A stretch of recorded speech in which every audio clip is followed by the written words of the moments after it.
human self presents to me many challenges that burden me.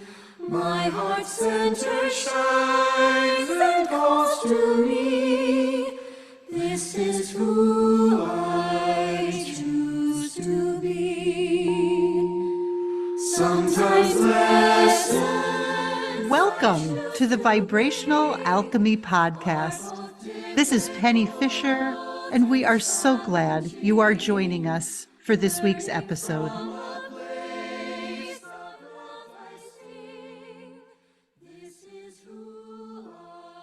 Hello, beautiful souls. So glad you are with me, and so honored that I get to be here with you for, where are we, episode 26.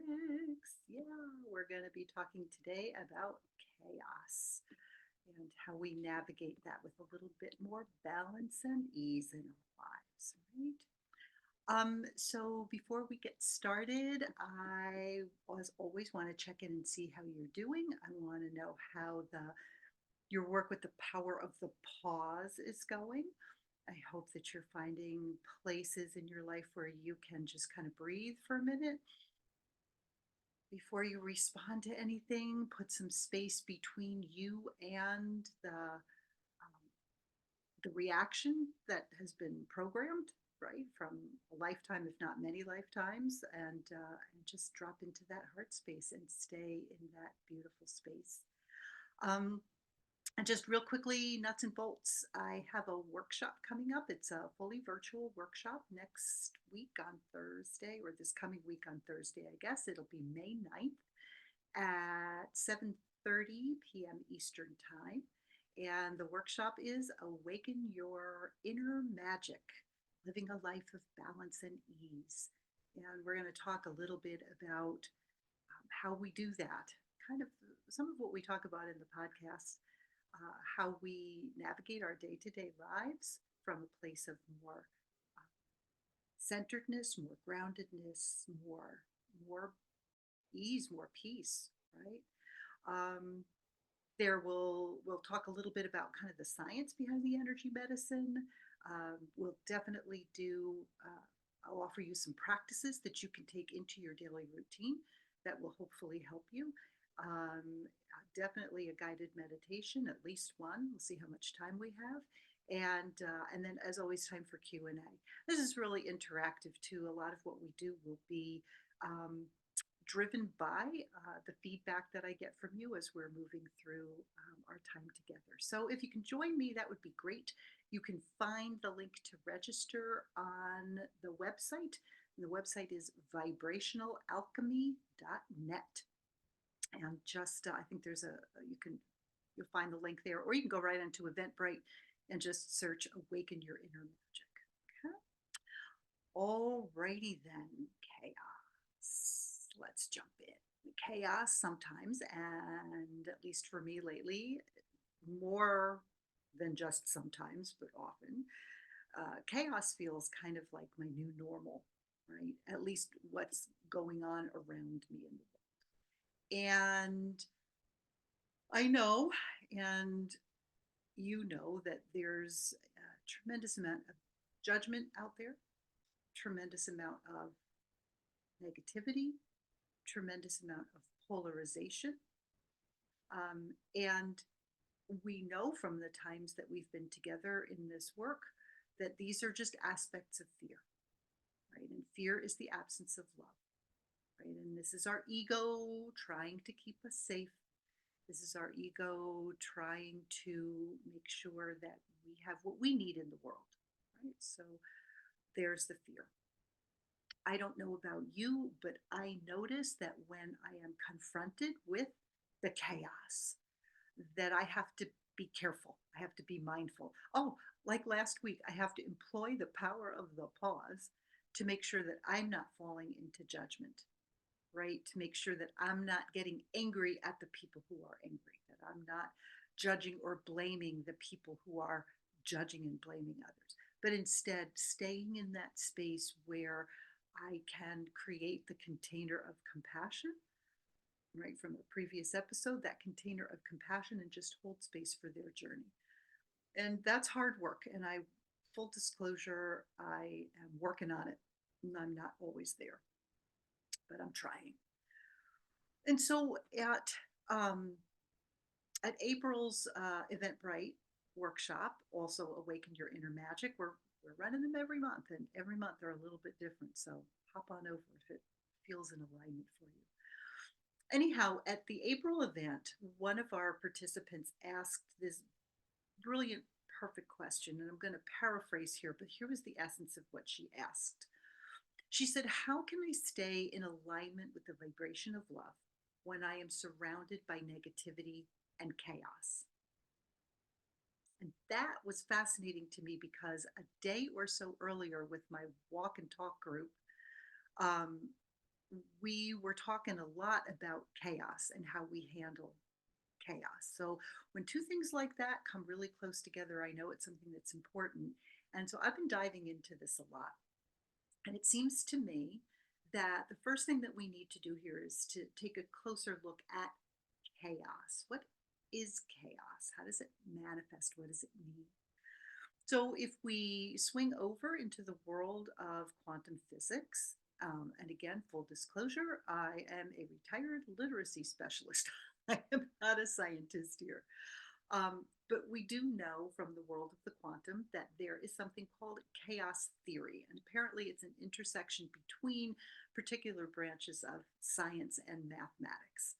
But I want to be sure that I'm being respectful here of the work. So let me quote to you, and I grabbed this off a wiki, so take that for what it's worth, but it feels pretty right to me.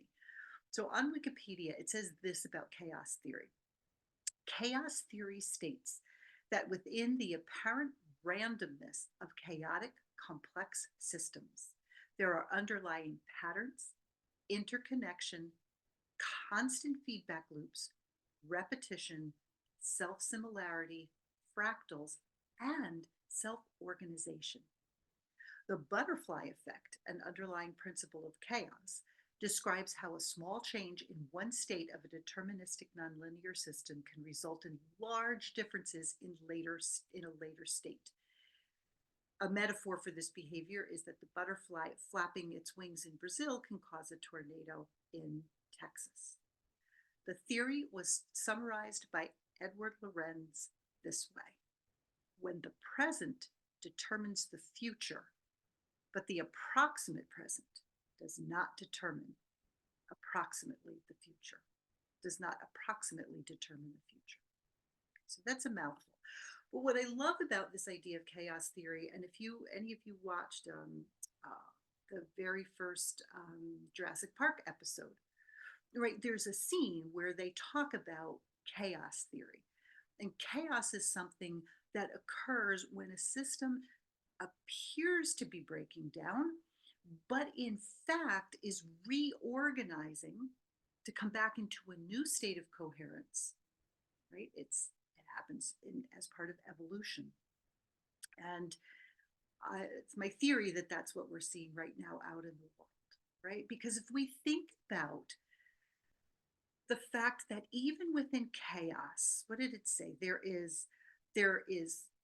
are patterns, there's interconnection, there's organization, even within chaos, right? And if we think about our experience of chaos through the lens of what I'm going to call this all-pervasive energy of love, because we know that that's what we all are. We've kind of forgotten or chosen to have the experience of forgetting so we can have this human experience and find our way back, right? So if we think about chaos through this lens of all pervasive love, my wondering is this: is it possible that the negativity and the anger, this judgment and divisiveness, this the conflict and what seems to me to be an obsession with power over other people out in the world, is possible that this is all flip side, literally, of the coin of love? Now, I know this sounds crazy, like off my rocker crazy, but stay with me for a minute. Let's see what we think here. I think I've shared this in earlier episodes, but it's so seminal to what we're talking about that I want to share it again. Years and years ago, I was in a weekend workshop um, on living life, living with shadow, right? How do we interact with and navigate shadow? And during one of the meditations, this was with an amazing and powerful shamanic practitioner. So in these meditations, we're in full altered states. And in this experience, my guides showed me a coin and they said, look at it. So one side is light and the other side is darkness. It's the shadow. So they said to me, spin it. So in the meditation, I took the coin and I spun it.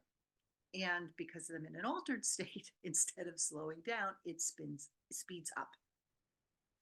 And as I watched the coin speed up, I found that the light became so, and I'm going to use that word pervasive again, the light became so bright that all I could see was light. And my guide said to me, Penny, do you see? The shadow is just the other side of the coin of the light. It's its complement. It is light that has forgotten that it's light. That has had a profound effect on me.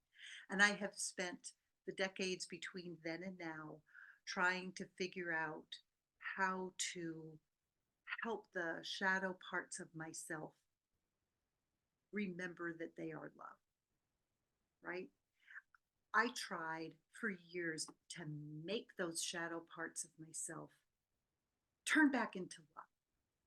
I had healing sessions. I studied modalities. I got certified in all kinds of things. I read books. I went to workshops. I did all of those things. And little by little, and I honestly cannot tell you when it happened, when I shifted. I don't think it was a moment. I think it was over a lot of time. I came to understand this foundational truth. The only way to return those shadow places of woundedness and fear, that's all they are. They're just love that has forgotten that they're love. The only way to get them to remember that they are love is to love them. Just love them. Now, I want to be very clear here. I am not, I am 100% convinced that all of the work that I did contributed to this, right? So I'm not saying don't do that work.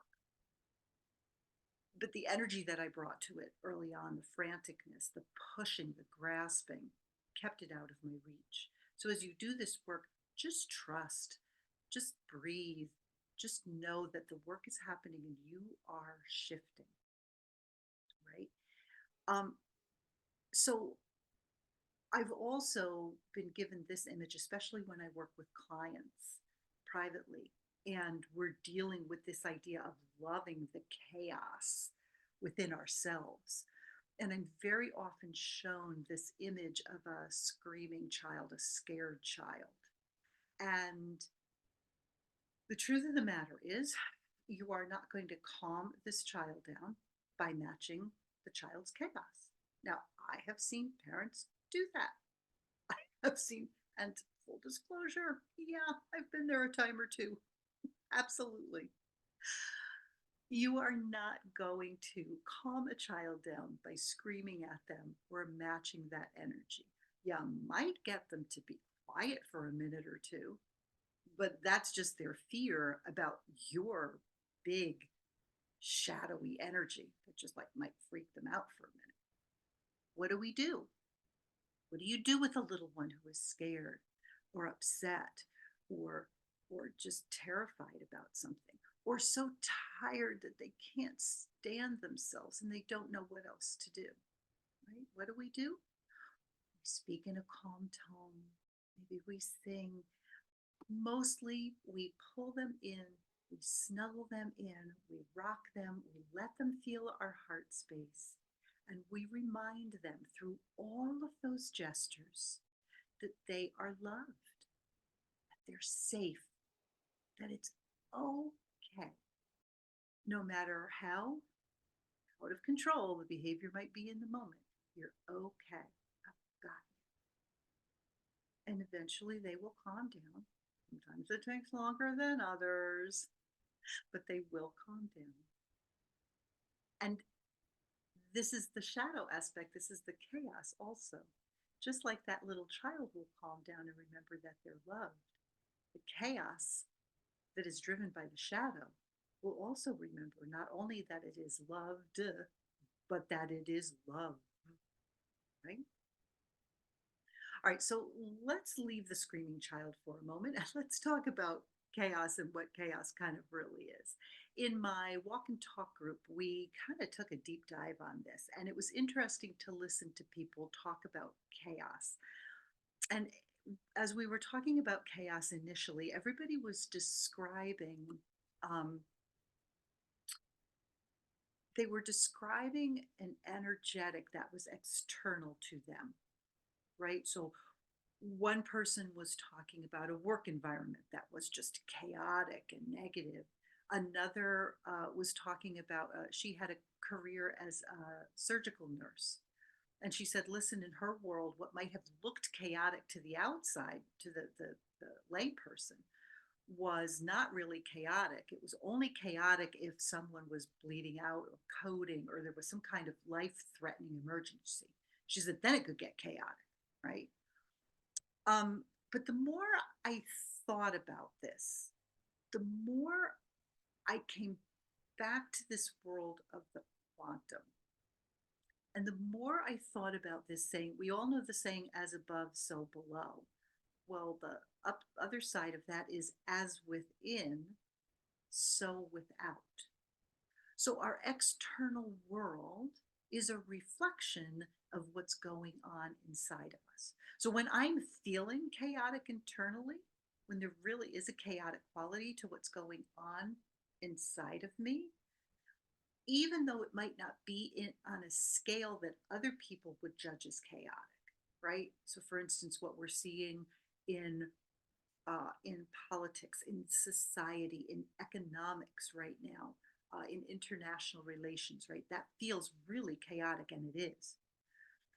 What I'm suggesting is that the fractal, the smaller version of that we experience within ourselves, can actually count as chaos. And the reason I believe that is from the experience that I've had with multiple clients in a modality called biofield tuning. And in this modality, we work with tuning forks to find those places where we've left the imprint of chaos in our aura, in our biofield, our electromagnetic field. Okay. And it can be a really small thing, at least in the eyes of the world, that leaves that imprint of chaos in our fields and blocks up the flow of our energy. And here's the best example that I can think of to give you. As part of my certification, I had to receive a number of sessions. And in one session, the practitioner found um, one of these energetic tangles in my field at about age 9. I don't know what it was, right? I don't remember back to when I was 9. And in this modality, you don't have to. So she clears the tangle, keeps moving through my field, and all of a sudden, I busted into tears. Man, like ugly sobbing on the table because the memory had come up. And what was the memory? It was my 4th grade teacher. And the woman did not like me. No matter what I did, I could not please her.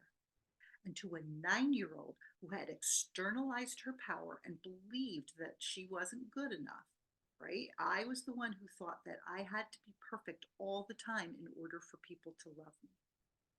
And because I could not please this woman, I thought I wasn't going to be loved. I believed I was not good enough. Oh, it was an awful year. I would leave school halfway through the day with migraine headaches at age 9. And I know now what it was. It was just the tension and the energy. I was too young. I didn't know.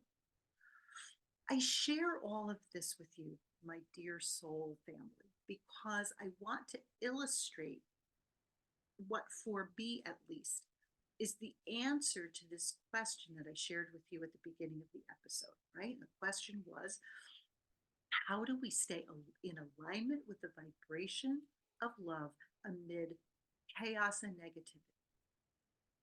And my personal answer to that is that we we love ourselves. The first part of loving ourselves is to allow all those uncomfortable feelings to come up, to feel terrified that we're not going to be loved, to feel angry at the other people who are in judgment, to feel grief that people think it's okay to treat each other the way that they do out in the world. Right? So we allow all of those feelings, but we recognize them, those feelings, those emotions, as signposts, as allies that are leading us right back into a space within ourselves where we can learn to love ourselves even more. We employ the power of the pause, we breathe, and then we can say, where am I holding this kind of emotion toward myself? Right? My little 9-year-old self, if I had known enough back then, I could have taken all these horrible feelings of being judged, of being unworthy, of being unloved. And I could have realized that it wasn't about my teacher, it was about how I felt about me. Right? Do you see it? It's how I felt about me. Um, the other example that I could think of to share with you was after the 2016 presidential election, right? There was a march, Women's March on Washington, and I really wanted to go. I was planning to go. I had a whole group of friends, and I wanted to go out of a place of anger and fear and frustration, all of those things that everybody I think was feeling in some form or has been since then, in some form or another, wherever you land in the world. And there's no judgment here at all. I'm sharing this with you because my inclination to do this was coming from a place of chaos inside of me. And I kept getting guidance from my guide saying, you don't need to do this, just sit and send love. How can I send love? Blah, blah, blah, blah, blah. I wasn't letting the chaos guide me. And at some point, while I was really sitting with this, because there was so much tension for me, go, not go, I didn't know what to do, that I really sat with this at one point. And again, I realized from the perspective of quantum physics, that which we focus on, we actually amplify. And I thought, oh, so if I'm going because I'm afraid and I'm angry, what am I doing? I'm feeding the situation with fear and anger. And so I made a different choice. I let the chaos guide me. And I spent that day in my meditation room all day, sending love and compassion to everybody who was involved in that situation. Everybody. Everybody. And it was a profoundly beautiful day for me. It's one I'll never forget. So I never like to leave you without some really practical steps. And I want to just offer these possibilities for helping you to stay in alignment in the midst of chaos.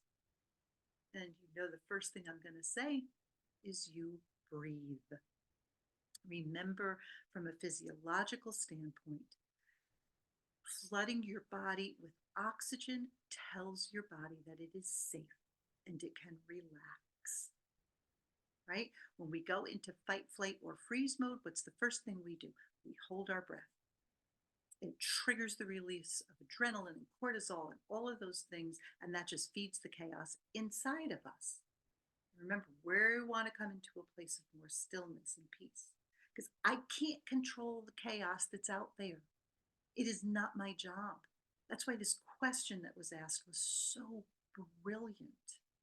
How can I stay in alignment with love no matter what's going on around? So I start by breathing. I calm my body, I calm my mind, and then you drop into your sacred heart space. Right? Find a quiet place if you can. Full disclosure, at work, it used to be the bathroom. I really have to go to the ladies' room. I'll be back in a minute. It's quiet. Nobody's going to bother you. You let yourself feel your emotions, you honor them. And then you ask them, what are you here to tell me about how I can love myself even more? Where am I holding um, anger, frustration, resentment? Sometimes at work, it would be this fear of being unworthy or needing to be right all the time. Right? And that comes right out of my childhood, for sure. And then you breathe some more. You don't have to do anything. Remember, simply by bringing your attention to that, you change your relationship with it. And by doing that, you release the charge on the chaos. You release the charge on the negativity, right? And here's one more thing I think is really important to be aware of. The more you tune into the triggers that are coming at you from what you're surrounded by, the more you'll become familiar with them. And the reason I think this is important is that I believe that there are some times when it's not your stuff. Sometimes it is just what's happening in the collective and it's having an impact. And I am guessing most, if not all of you listening to this, are empaths and sensitives on some level, if not really significantly. And so we get impacted even more, right? So in that breathing section, and we should do a whole nother episode on this, in that place of breath, you can also breathe up from the earth and intend to surround yourself with a beautiful bubble of love and light. Notice what color the bubble wants to be, right? Mine's always pink. My husband's is always blue. And he sees his going onto him as like an Iron Man suit, right? He sees it as a second skin.